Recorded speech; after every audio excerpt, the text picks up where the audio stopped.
How to open your garage door from your Tesla vehicle using MyQ. First thing we're going to do, we got to have to link the Tesla vehicle to MyQ.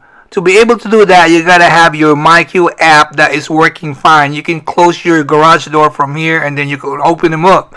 So how to set it up? So bottom left corner, that car icon, click on that. Click on locks. And then we're going to link the account.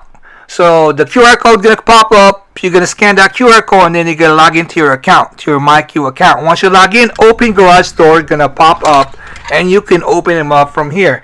You can close it down, the garage, from your Tesla vehicle. Make sure everything working fine. So the $1 million question is how to go to that screen from the scratch, from the beginning. Let's say you set them all up, all good. So bottom left corner, the car icon, click on that. And then you're going to click on locks. And then what you're going to do next, you're going to scroll all the way down.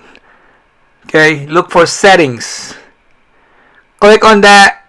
And then the open garage, you're going to pop up, the blue one.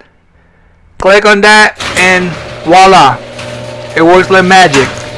Okay, super easy, guys. If this video helped you out, make sure you hit subscribe, comment, like.